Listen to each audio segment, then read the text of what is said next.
नमस्कार, BTV news के इस बुलेटिन में आपका स्वागत है। सबसे पहले आइए एक नजर डालते हैं आज की कुछ खास खबरों पर।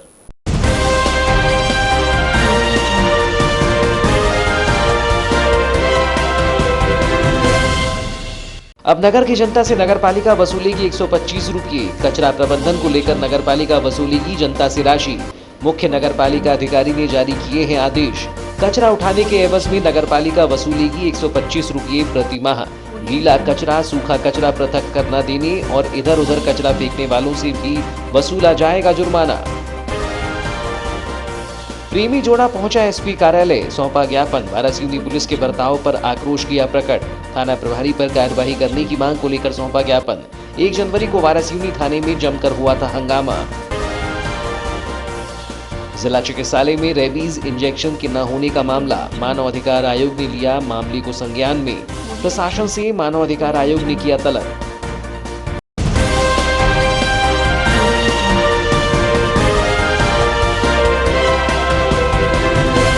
और अब समाचार विस्तार से। आर्थिक तंगी से जूझ रही नगरपालिका ने अब कचरा प्रबंधन के जरिए हर घर से प्रतिमाह 125 रुपये वसूल करने का मन बनाया है, जिसको लेकर नगरपालिका सीएमओ ने निर्देश भी जारी कर दिए हैं। आदेश के तहत अब नगरपालिका के कर्मचारी प्रत्येक घर से प्रतिमाह कचरा उठाने के नाम पर 125 रुपये वसूल करेंगे। वहीं कचरा इधर उधर फेंकने वालों, गीला कचरा, सूखा कचरा अलग न देने वालों से नगरपालिका 125 रुपये के अलावा अतिरिक्त चार्ज भी वसूलेगी। प्राप्त जानकारी के अनुसार नगरपालिका को कचरा प्रबंधन में करीब 8 करोड़ रुपए की लागत लगती है, जिसकी वसूली अब जनता की जेब से की जाएगी और फरवरी माह से नगरपालिका के कर्मचारी घर घर आकर 125 रुपये के हिसाब से कचरा प्रबंधन का टैक्स वसूल लेंगे। कचरा प्रबंधन के नाम पर प्रत्येक घर से प्रतिमाह 125 रुपये वसूल करेगी। इसके अलावा अतिरिक्त अन्य चार्ज वसूल कर नगरपालिका कर्मचारियों का वेतन सहित कचरा प्रबंधन में लगने वाले 8 करोड़ रुपये की पूर्ति करेगी। बताया जा रहा है कि घर से कचरा उठाने से लेकर वाहनों में भरकर उसे डंपिंग यार्ड पहुंचाने, गीला कचरा, सूखा कचरा को पृथक करने, उसे डिस्ट्रॉय करने सहित उसके संपूर्ण प्रबंधन के लिए नगरपालिका को लगभग 8 करोड़ रुपए का खर्च आता है।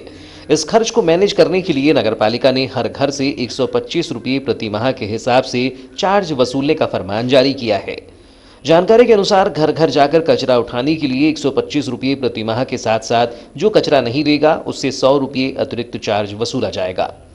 वहीं गीला कचरा, सूखा कचरा अलग अलग न देने वालों से 100 रुपये लिया जाएगा। इसके अलावा ऐसे व्यक्ति जो नगरपालिका कर्मचारियों को कचरा नहीं देते और खाली प्लॉट, सड़क या नाली किनारे कचरा फेंकते हैं, उनसे 1000 रुपये वसूलने के नगरपालिका द्वारा आदेश जारी किए गए हैं। मुख्य नगरपालिका अधिकारी सतीश मटसेनिया ने बताया कि नगरवासियों को जो सेवा दी जा रही है उसके तहत ही सेवा शुल्क नगरपालिका के द्वारा प्रत्येक घर से वसूला जाएगा, जिसमें डोर टू डोर कचरा प्रबंधन के दौरान प्रत्येक घर से 125 रुपये प्रति माह वसूला जाएगा। उन्होंने बताया कि यह नियम 1 जनवरी से लागू कर दिया गया है। इसके अलावा ऐसे कर्मचारी जो 6-7 महीनों से काम पर नहीं आ रहे थे, ऐसे कर्मचारियों को बंद कर दिया गया है। वहीं 2 सुपरवाइजरों को कारण बताओ नोटिस जारी किया। प्रोग्राम ये है कि जैसे कि डोर टू डोर कचरा कलेक्शन किया जाता है सभी वार्डों में, सभी नगरवासियों के घरों से। तो इसमें क्या है कि जो व्यय होता है, तो व्यय हमारा लगभग 8 करोड़ के लगभग इसमें व्यय होता है हर साल। तो उसी व्यय को जो सेवा दी जा रही है जिन हितग्राहियों को, जिन नगरवासियों से, तो सेवा के बदले वो एक तरह का शुल्क है जो कि है ना अभी फ़िलहाल 125 रुपये प्रति मंथ, प्रति माह और प्रति घर रखा गया है। सर, कितने घर हैं बालाघाट नगरपालिका के तहत आते हैं? बालाघाट नगरपालिका के अंदर लगभग 20,000 से अधिक घर हैं हमारे पास अभी। तो किस तरीके से सर कलेक्शन किया जाएगा? 20,000 घर हैं तो प्रति घर से प्रति माह 125 रुपये लिए जाएंगे। और जो डोर टू डोर कलेक्शन है, हमारी गाड़ी आएगी, कचरा ले जाएगी और गीला सूखा कचरा अलग अलग करके देना है। और अलग अलग करके अगर नहीं देते हैं तो उसमें भी है ना जुर्माने की कार्रवाई है, 100 रुपये का जुर्माना है। इसलिए सभी से निवेदन यही है कि गीले सूखा कचरा अलग अलग करके दें, जिससे कि कचरे की जो परिभाषा है, कचरे का जो कंसेप्ट है वो ख़त्म ही हो जाए। क्योंकि गीला सूखा कचरा अलग अलग होगा तो वो पूरा उपयोग में आ जाता है और गीले कचरे से खाद बन जाती है, सूखा कचरा मार्केट में बिक जाता है। वारासिवनी थाने में 2 दिन पूर्व ही घटित हुई घटना में एक नया मोड़ आ गया है। मामले में अब प्रेमी जोड़ी ने पुलिस के खिलाफ ही कार्यवाही की मांग को लेकर पुलिस अधीक्षक को ज्ञापन सौंपा है, जिसमें वारासिवनी थाना प्रभारी सहित अन्य कर्मचारियों को तत्काल हटाए जाने एवं उन पर कार्यवाही किए जाने की मांग की गई है। आपको बताएं कि ग्राम साउंगी की एक 18 वर्षीय युवती द्वारा ग्राम भेंडारा के एक 28 वर्षीय युवक से प्रेम के चलते घर से भगाकर उसके साथ शादी कर ली गई थी, जिसकी शिकायत युवती के परिजनों द्वारा पुलिस थाने में की गई। जिसके बाद पुलिस को जानकारी मिलने पर शुक्रवार 1 जनवरी की दोपहर युवक युवती को ग्राम भेंडारा से वारासिवनी पुलिस थाने लेकर आए, जहां पर युवती के परिजनों द्वारा समझाने का प्रयास किया गया। इसी बीच शाम लगभग 6:30 बजे पुलिसकर्मी पुलिस वाहन से युवती को लेकर जा रहे थे, तभी नेहरू चौक के पास एक युवक ने पुलिस वाहन के सामने आकर उसे रोक लिया और वाहन की चाबी निकालकर फेंक दी और उसके ऊपर चढ़ गया। इसी बीच उस युवक के अन्य साथियों ने युवती को वाहन से बाहर निकालने का प्रयास किया, जिससे पुलिसकर्मियों और युवकों के बीच जबरदस्त झड़प हुई और युवकों ने लाठियों से पुलिसकर्मियों पर हमला कर दिया, जिससे पुलिसकर्मी भागते हुए नजर आए। हालांकि शुक्रवार की इस घटना के बाद शनिवार को एसडीएम न्यायालय में युवक युवती को पेश किया गया, जिसके बाद युवती ने अपने पति के साथ ही रहने की बात कही, जिसके बाद न्यायालय ने उसे अपने पति के साथ उसके घर भेज दिया। लेकिन सोमवार को युवती शीतल नगपुरे और पति शेर सिंह नगपुरे बालाघाट पुलिस अधीक्षक कार्यालय पहुंचे, जहां उन्होंने वारासिवनी थाना प्रभारी सहित अन्य कर्मचारियों की कार्यप्रणाली पर सवाल उठाते हुए उन पर कार्यवाही की मांग की। इस दौरान युवती शीतल नगपुरे ने बताया कि शुक्रवार को जब हमें वारासिवनी थाने में लाया गया तो लगभग 6 घंटे तक अकारण ही बैठाकर रखा गया, जिसके बाद पुलिस ने बयान लिए, लेकिन मेरे द्वारा दिए गए बयान को पुलिस ने फाड़ दिया और मुझे बार बार अपने माता पिता के साथ घर जाने और अपने बयान बदलने के लिए दबाव दिया गया। जिसके बाद शाम को मुझे अपने माता पिता के यहाँ लेकर जा रहे थे, तभी पुलिस कर्मचारी मुझ पर दबाव बनाते रहे। उन्होंने कहा कि वारासिवनी थाना प्रभारी का व्यवहार न्याय के विरुद्ध था, इसके लिए उन्हें तत्काल हटाए जाने की मांग को लेकर हम ज्ञापन दे रहे हैं। आपका पूरा परिचय देंगे? तो मेरा नाम शीतल नगपुर है, ग्राम भंडारा से। बताएंगे किस संबंध में आज यहाँ एसपी साहब को आप ज्ञापन सौंपने आए? जी, पुलिस के द्वारा की गई मारपीट और जो प्रेशर बनाया गया था हम पे और 12 घंटे जो बयान दिया गया, उसी के कारण यहाँ पे। मतलब क्या प्रेशर बनाया गया था? यही कि मैंने शादी की है, मैं उसके विरुद्ध बयान दूँ कि मुझे मेरे मम्मी पापा के साथ जाना है और जिससे शादी के साथ नहीं जाना है। इस चीज़ का प्रेशर बनाया गया। किसके द्वारा प्रेशर बनाया गया था आपके? मम्मी पापा के द्वारा ही बनाया गया था, पुलिस के द्वारा ही बनाया गया। हाँ, थाने के अंदर ही? जी, थाने के अंदर। कब की शादी आपकी? जी, शादी कब किया? शादी 19/12/2020। इसी में तो क्यों प्रेशर बनाया जा रहा था आप लोगों को, क्या वजह है? यही है कि शायद समाज हम दोनों का अलग अलग है और हो सकता है उन लोग को ठीक ना लगा हो हमारे करना। क्या चाहते हैं आप? हम यही चाहते हैं कि जो हो रहा है दो समाज के बीच में बंद हो, इसलिए यहीं पर आए हैं। आज एसपी साहब के पास में ज्ञापन सौंपने के लिए आए कि रामपाली टीआई को हटाया जाए। इसी तरह शीतल के पति शेर सिंह ने कहा कि पुलिस कर्मचारियों के द्वारा मुझ पर भी दबाव बनाया जा रहा था और मुझे मारपीट की जा रही थी। उन्होंने कहा कि सामाजिक प्रेशर के चलते पुलिस के द्वारा किया गया कृत्य अशोभनीय है, इसलिए ऐसे लोगों पर कार्यवाही होनी चाहिए। टीआई के द्वारा प्रेशर बहुत दिया जा रहा था। एक रूम में बंद करके बार बार बयान लिया जा रहा था, लड़की से भी, और सर रूम बंद करके बयान लिया गया, बयान को फाड़ा भी गया। मैक्सिमम सर हम लोगों ने थाने के अंदर मैक्सिमम सर 24 आवर समथिंग थाने के अंदर दिया है। क्या पहले रिपोर्ट हुई थी कि गुमशुदगी की? हाँ सर, गुमशुदगी की रिपोर्ट की गई थी थाने। लड़की को बुलाया गया, इसीलिए बुलाया गया था? सर बुलाया नहीं गया था, हम लोग खुद अपनी गाड़ी से गए थे। एक लंबे अरसे से जिला चिकित्सालय में रेबीज के इंजेक्शन उपलब्ध नहीं हैं, जिसके चलते पीड़ित मरीजों को प्राइवेट चिकित्सालयों का सहारा लेना पड़ रहा है।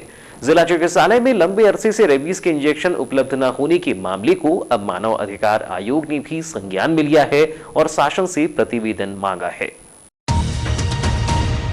बता दें कि शहीद भगत सिंह जिला अस्पताल में आवारा श्वानों के काटने से तत्काल इलाज के रेबीज का इंजेक्शन मरीज को लगाया जाता है। मरीज को इस रेबीज के 5 डोज नियमित अंतराल में लगाने पड़ते हैं, जिसके बाद ही मरीज का इलाज संभव हो पाता है। वर्तमान समय में जिला अस्पताल में रेबीज के इंजेक्शन उपलब्ध ही नहीं है। ऐसे में ग्रामीण क्षेत्रों के मरीज इलाज के अभाव में परेशान हो रही हैं। वहीं शहरी क्षेत्र के मरीज प्राइवेट स्तर से इलाज कराने मजबूर हो रहे हैं। बता दें कि प्राइवेट से इलाज कराने में रेबीज का इंजेक्शन लगाने के लिए एक बार का डोज 500 रुपये का होता है। बाकी श्वान के काटने पर कम से कम 4 बार रेबीज का डोज लेना पड़ता है, जिसके बाद ही मरीज को आराम लग पाता है। श्वान के काटने पर तत्काल इलाज की व्यवस्था उपलब्ध न होने व प्राइवेट में महंगा इलाज होने के चलते वर्तमान समय में भी मरीज व उसके परिजन अब झाड़ फूंक कराने मजबूर हो रहे हैं। ऐसे में श्वान के काटने का ये वैकल्पिक इलाज मरीज के लिए जानलेवा भी साबित हो सकता है, जिसको लेकर अब मानव अधिकार आयोग ने भी संज्ञान में लेकर प्रशासन से तलब किया है। मामले में फिरोजा खान ने बताया कि जिले के सबसे बड़े चिकित्सालय में रेबीज का इंजेक्शन न होना आश्चर्यजनक है। नगर में जिस तरह से श्वानों की संख्या बढ़ती हुई दिख रही है, ऐसे में रेबीज के इंजेक्शन होना आवश्यक है ताकि ग्रामीणों और जनता को लाभ मिल सके। उन्होंने कहा कि पीड़ितों को रेबीज के इंजेक्शन के लिए प्राइवेट संस्थानों का सहारा लेना पड़ रहा है, जो कि गलत है। गरीब तबके के पास इतने पैसे नहीं होते कि वह इसका खर्चा वहन कर सके। स्टॉक नहीं है, तो मैं सोचती हूँ कि ये इंजेक्शन तो रखना बहुत जरूरी है। ये तो मतलब एक जनसेवा का ही काम है कि गरीब आदमी, वैसे भी लॉकडाउन के समय से अभी आर्थिक स्थिति लोगों की इतनी खराब हो गई है कि इंजेक्शन मतलब एक गरीब व्यक्ति के लिए तो बहुत ही दुखद स्थिति कि वो कैसे खरीदेगा। तो इसके लिए जिला प्रशासन को इस पे संज्ञान लेना चाहिए। हॉस्पिटल को भी तत्परता से, जो मुख्य चिकित्सा स्वास्थ्य अधिकारी हैं, सिविल सर्जन है, इनको संज्ञान में लेते हुए और जिला चिकित्सालय में एंटी रेबीज इंजेक्शन की व्यवस्था, यानी जो स्टॉक होना चाहिए वो करना चाहिए। क्योंकि अभी ऐसे ही घटना जबलपुर में भी हुई, वहाँ आए दिन कुत्ते के काटे हुए काफी व्यक्ति जा रहे थे जिला चिकित्सालय में जो, लेकिन वहां पे देखने में ये आया कि 150 से 100 लोगों को करीब रोज ऐसी घटनाएं घटित हो रही हैं। लेकिन इंजेक्शन का जो स्टॉक है 40 का था। तो माननीय आयोग ने इस पे संज्ञान लेते हुए मुख्य चिकित्सा एवं स्वास्थ्य अधिकारी जबलपुर को प्रतिवेदन भी मंगवाया है कि वहाँ केवल 40 इंजेक्शन है। तो आम आदमी कहाँ भटकेगा? यही स्थिति बालाघाट की है। यहाँ तो, वहाँ तो 40 भी है, यहाँ तो है ही नहीं। विगत एक महीने से केंद्र सरकार के द्वारा लाए गए कृषि कानूनों के विरोध में किसानों में खासा आक्रोश दिखाई दे रहा है, जिसको लेकर पंजाब हरियाणा के किसानों के द्वारा दिल्ली की सीमा पर आंदोलन भी किया जा रहा है। इसी बीच कृषि कानून की भ्रांतियों को दूर करने कृषि मंत्री ने किसान भाई बहनों को पत्र लिखकर अपनी भावनाएं प्रकट की हैं। एक विनम्र संवाद करने का प्रयास किया है। लाखों की संख्या में यह पत्र बालाघाट भी पहुंचे हैं। हालांकि मामले में राज्य मंत्री रामकिशोर कावरे का कहना है कि प्रदेश के किसान जागरूक हैं, यह आंदोलन दिल्ली की सीमा तक ही है। बता दें कि किसानों के नाम लिखे पत्र में केंद्रीय कृषि मंत्री नरेंद्र सिंह तोमर ने कहा कि 3 कृषि सुधार कानून भारतीय कृषि में नए अध्याय की नींव बनेंगे, किसानों को और स्वतंत्र करेंगे, सशक्त करेंगे। तोमर ने दिल्ली की विभिन्न सीमाओं पर प्रदर्शन कर रहे किसानों से आग्रह किया कि वे राजनीतिक स्वार्थ के लिए 3 कृषि कानूनों के खिलाफ फैलाए जा रहे भ्रम से बचें। उन्होंने आरोप लगाया कि सरकार और किसानों के बीच झूठ की दीवार खड़ी करने की साजिश रची जा रही है। किसानों के नाम लिखे एक पत्र में तोमर ने दावा किया कि 3 कृषि सुधार कानून भारतीय कृषि में नए अध्याय की नींव बनेंगे, किसानों को और स्वतंत्र तथा सशक्त करेंगे। कृषि कानूनों को ऐतिहासिक करार देते हुए तोमर ने कहा कि इन सुधारों को लेकर उनकी अनेक राज्यों के किसान संगठनों से बातचीत हुई है और कई किसान संगठनों ने इसका स्वागत किया है। उन्होंने कहा कि वह इससे बहुत खुश हैं और किसानों में एक नई उम्मीद जगी है। मामले में राज्य मंत्री रामकिशोर कावरे ने कहा कि देश में किसानों के साथ अन्याय नहीं होगा। किसानों को तीनों की कानून की जानकारी देने की आवश्यकता है, जिसको लेकर सरकार के द्वारा किसानों के लिए यह पत्र भेजा गया है, जिसमें कानूनों पर विस्तृत जानकारी उपलब्ध है।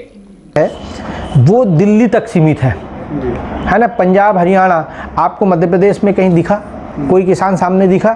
मध्य प्रदेश के किसान जानते हैं कि हमारा भला करने वाली सरकार भारतीय जनता पार्टी की सरकार है। अब वो 3 कानून है, 3 कानून में किसान को ये अधिकार दिया गया है। पहला अधिकार तो ये दिया उस कानून में ये है कि किसान अपने धान को कहीं पर भी, अपने वस्तु को कहीं पर भी बेच सकता है। जिसको जहाँ पे, उसको जहाँ पे ज़्यादा रेट मिलेगा वहाँ पे वो बेचेगा। उसमें कितनी मंडी बंद नहीं होगी, ये सरकार ने आपको बता भी दिया है। दूसरा है कि किसान समझौता करके किसी को भी अपनी ज़मीन देगा और उस ज़मीन में उस समय के रेट से तय करेगा। मान लो धान का आज का रेट है 3200 रुपये या 2500 रुपये, आज हमने तय किया कि 2500 रुपये में, उस समय फिर धान का रेट अगर कहीं मार्केट में कम हो जाए, कुछ हो जाए, तो उस समझौते के तहत उसको 2500 रुपये में ही खरीदना पड़ेगा। और पता चल रहा है 2500 से 4000 हो गया धान का रेट, तो किसान, उसमें ये प्रावधान है, किसान अपने समझौते को वापस ले सकता है, उसमें जिससे समझौता होगा वो व्यक्ति कुछ नहीं कर सकता। किसान को सारा अधिकार है उसमें। और तीसरा जो हमारा कानून है, उस तीसरे कानून में किसान के साथ साथ हम अपने चीज़ को कोई भी प्रकार से बेच सकते हैं, किसी प्रकार से कोई दिक्कत नहीं है। हमारी ज़मीन है, हम सब कुछ उस पर हमारा व्यक्तिगत अधिकार रहेगा। किसान की जगह कहीं पर भी कोई जब्ती नहीं करेंगे, किसान के साथ में किसी प्रकार से कोई अन्याय नहीं होगा। मोटरसाइकिल चोरी के मामले में शामिल एक युवक को सोमवार को छत्तीसगढ़ प्रदेश की राजनांदगांव कोतवाली की पुलिस ने वारासिवनी से गिरफ्तार करने के साथ ही उसकी निशानदेही पर चोरी की 4 मोटरसाइकिलें भी बरामद की है। राजनांदगांव पुलिस से मिली जानकारी के अनुसार राजनांदगांव में पिछले कुछ समय से मोटरसाइकिल चोरी का सिलसिला जारी था। इस मामले में पुलिस ने उत्तर प्रदेश के आजमगढ़ निवासी सोनू यादव को गिरफ्तार किया था, जिसने पूछताछ के दौरान वारासिवनी क्षेत्र के ग्राम लोहारा निवासी रुपेश कुंवरलाल पटले की चोरी की गई मोटरसाइकिल बेचने की जानकारी दी, जिसके बाद राजनांदगांव पुलिस आरोपी सोनू यादव को लेकर वारासिवनी आई और वारासिवनी पुलिस की मदद से ग्राम लोहारा पहुंची और रुपेश पटेल को उसके घर से गिरफ्तार किया। पुलिस ने रुपेश को गिरफ्तार करने के बाद उससे पूछताछ की तो उसने 4 मोटरसाइकिलें सोनू से खरीदकर बेचने की बात स्वीकार की और फिर रुपेश की निशानदेही पर राजनांदगांव पुलिस ने वारासिवनी पुलिस की मदद से 4 मोटरसाइकिलें बरामद की। जानकारी के अनुसार सोनू यादव इसके पूर्व भी एटीएम कार्ड चोरी, एटीएम से रकम चोरी सहित अन्य मामलों में कई बार जेल जा चुका है। वह बालाघाट की जेल में भी रह चुका है। इसी जेल में उसका परिचय लोहारा निवासी रुपेश पटली से हुआ था, जो 376 के एक मामले में जेल में बंद था। जेल में दोनों की दोस्ती हो गई थी और जेल से बाहर निकलने के बाद दोनों ने एक दूसरे के साथ मिलकर चोरी की मोटरसाइकिलें बेचने का कार्य प्रारंभ कर दिया था। छत्तीसगढ़ के राजनांदगांव में मोटरसाइकिल चोरियों के बाद पुलिस ने सोनू यादव को गिरफ्तार किया था और उसके खिलाफ प्रकरण दर्ज किया था। फिलहाल इस मामले में चोरी की मोटरसाइकिल खरीदने वालों के खिलाफ पुलिस ने अभी कोई कार्रवाई नहीं की है। वहीं कुछ और लोगों से भी पूछताछ की जा रही है, जिससे मोटरसाइकिल चोरी की गैंग के अन्य सदस्यों का नाम भी पता चल सके।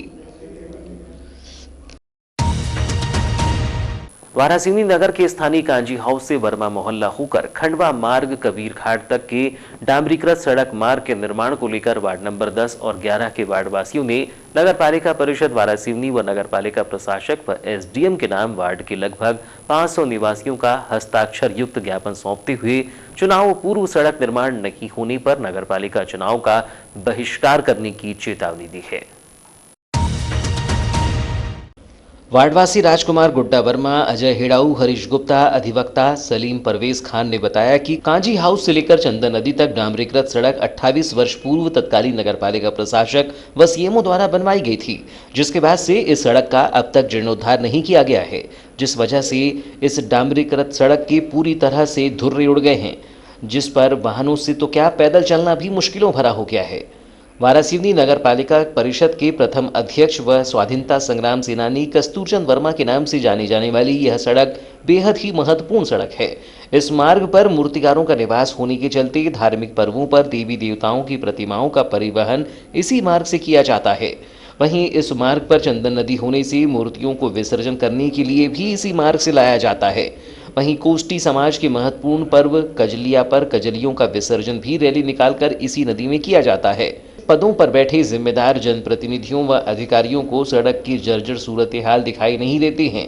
इस सड़क पर उभर आए गड्ढों की वजह से आए दिन दुर्घटनाएं होना आम बात हो गई है। इस सड़क का निर्माण न होने से आक्रोशित होकर दोनों वार्ड के लोगों ने सोमवार को सड़क निर्माण की मांग को लेकर रैली निकालकर नगर पालिका पहुंचकर सीएमओ को ज्ञापन देना चाहा, लेकिन उनके उपस्थित नहीं होने पर वार्डवासी नगर पालिका कार्यालय के परिसर में ही धरने पर बैठ गए, जिसके बाद कर्मचारियों द्वारा बताया गया कि सीएमओ नगर पालिका के काम से भोपाल गए हुए हैं। तब वार्डवासियों ने बड़े बाबू हितेश हलमारे व राजेंद्र बोकड़े को ज्ञापन सौंपा।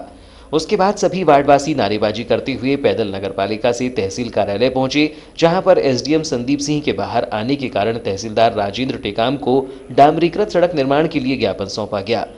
इस ज्ञापन में वार्डवासियों ने नगरपालिका चुनाव के पूर्व गुणवत्तापूर्ण डामरीकृत सड़क निर्माण किए जाने एवं की गई कार्यवाही से 15 दिनों के अंदर अवगत कराने की मांग की है। अन्यथा दोनों वार्डों के निवासियों द्वारा नगरपालिका चुनाव का बहिष्कार एवं आमरण अनशन किए जाने की चेतावनी प्रशासन को दी है। ज्ञापन दिए किस संदर्भ में दिए? जी, ये ज्ञापन वार्ड नंबर 10 और 11 के को जोड़ने वाली जो सड़क है, जो स्वर्गीय कस्तूर चंद्र वर्मा जी के नामकरण, जिसका नामकरण किया गया है, बजंदर नदी घाट तक जाती है। ये सड़क की जो है 28 वर्षों पूर्व निर्माण कार्य किया गया था, तब से अभी तक कोई निर्माण कार्य नहीं हुआ है और उस सड़क के गड्ढों में तब्दील हो गई है। वहाँ पर पानी बहता है नालों के जैसे, और आए दिन वहाँ लोगों को आने जाने परेशानी हो रही है, बच्चे गिर पड़ रहे हैं और जो हमारे कोष्टी समाज के भाई लोग गट्ठा लेकर के गाँव में जाते हैं, उनकी जो है गट्ठे गिर जाते हैं, उनको एक्सीडेंट का शिकार होना पड़ता है और गाँव के अन्य वार्ड के बुजुर्ग लोगों को भी तकलीफ होती है। इस सड़क के निर्माण कार्य के लिए सभी वार्ड नंबर 10 और 11 के जागरूक मतदाताओं नागरिकों द्वारा यहाँ पर ज्ञापन सौंपा गया है कि अगर 15 दिन के अंदर इसको स्थानीय प्रशासन जो है, नगर परिषद के प्रशासन इसका निर्माण कार्य नहीं करता है तो हम इसके लिए जो है विस्तृत आंदोलन करेंगे और नगर पालिका चुनाव का बहिष्कार करेंगे। तो ये थी अब तक की खबरें। नई खबरों के साथ एक बार फिर हम हाजिर होंगे, तब तक के लिए दीजिए इजाजत। नमस्कार।